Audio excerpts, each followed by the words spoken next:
The year was 1267, and the Mongol Empire stood at the height of its power under the rule of Kublai Khan. His vast domain stretched from the cold steppes of Mongolia to the rich cities of Persia, encompassing China, Korea, and parts of Russia.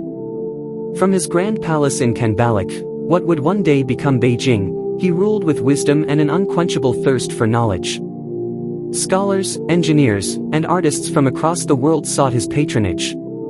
Some came from the ancient lands of Persia, carrying secrets of astronomy and medicine, others from Europe, bringing tales of kingdoms that had once battled Rome. But among these learned men, none were as enigmatic as the Persian scholar Al-Khwarizmi II, who arrived one autumn evening, carrying nothing but a heavy iron chest on a camel's back. Dressed in robes embroidered with golden geometric patterns, his beard streaked with silver, Al-Khwarizmi II was no ordinary traveler. He claimed to be the descendant of the great mathematician Al-Khwarizmi, the father of algebra. But unlike his ancestor, he was not just a man of numbers, he was a builder of machines, an inventor of wonders. Word of his arrival spread quickly. The Khan, intrigued, summoned him to the palace. There, before a gathering of nobles, generals, and scholars, Al-Khwarizmi II bowed low and spoke in fluent Chinese. "I bring you the wisdom of the West, the secrets of lost civilizations, and a marvel that will change the course of history." With a theatrical gesture, he unlatched the iron chest. The gathered courtiers gasped as he lifted from within it a mechanical figure, a man of brass and silver, its face eerily human-like, its eyes set with polished stones that gleamed like stars. "This," he declared, "is Shahrazad, the scholar of brass." The figure stood stiffly but upright, its joints constructed with interlocking gears and levers. Al-Khwarizmi II turned a key on its back, and the automaton came to life. Its arms moved in precise motions, and, in a hollow yet melodic voice, it recited a poem in perfect Persian. Gasps of amazement filled the chamber. The Khan himself leaned forward in his golden throne, his eyes reflecting the flickering torchlight. "What else can it do?" he demanded. Al-Khwarizmi II smiled. "Ask it anything, great Khan. It remembers what it hears and repeats what it learns." Skepticism turned to excitement as courtiers posed riddles, asked questions about the stars, and even tested Shahrazad with lines of poetry, which it repeated flawlessly. But not all were pleased. Among the court scholars was the Chinese engineer Zhang Sun, a master of water clocks and celestial instruments. He viewed the automaton with suspicion. "No machine can think," he declared. "It only mimics thought." The Khan considered this and, with a nod, proposed a challenge.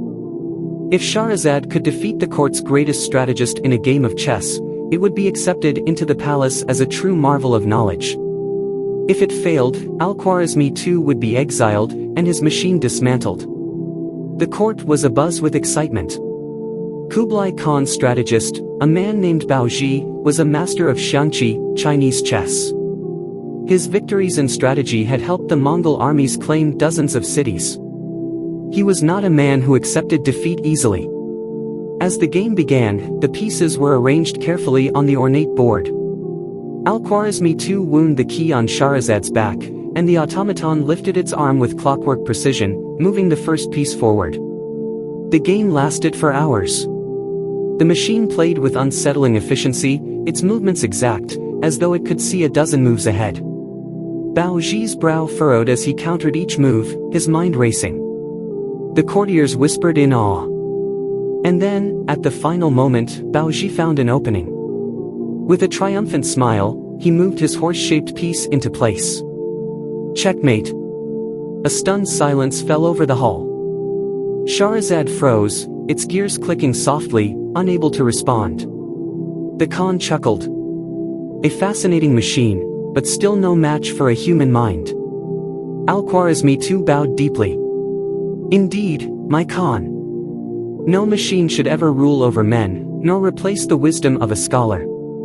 But perhaps, it can still serve as a teacher."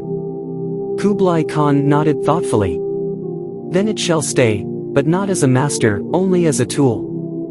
The scholar bowed. "It is a worthy challenge." Though the automaton had impressed many, it had also earned enemies. Zhang Sun, still convinced the machine was a threat to true scholars, hatched a plan. One night, under the cover of darkness, he and a group of loyalists crept into Al-Khwarizmi II's chambers. Their goal was simple: destroy Shahrazad and erase its knowledge. But Al-Khwarizmi II had anticipated this. As the saboteurs approached, Shahrazad's voice rang out in the darkness. Intruders detected. Lanterns flared to life. Guards stormed in, capturing Zhang Sun and his accomplices. Kublai Khan was furious. Rather than executing Zhang Sun, he gave him an ultimatum: serve Al-Khwarizmi II and learn from him, or be exiled to the frozen north. Reluctantly, Zhang Sun agreed. For years, Shahrazad remained in the imperial court, teaching scholars and entertaining guests. But as time passed, its creator grew old. On his deathbed, Al-Khwarizmi II left one final instruction. Bury Shahrazad with me, he told his students. The world is not yet ready for thinking machines.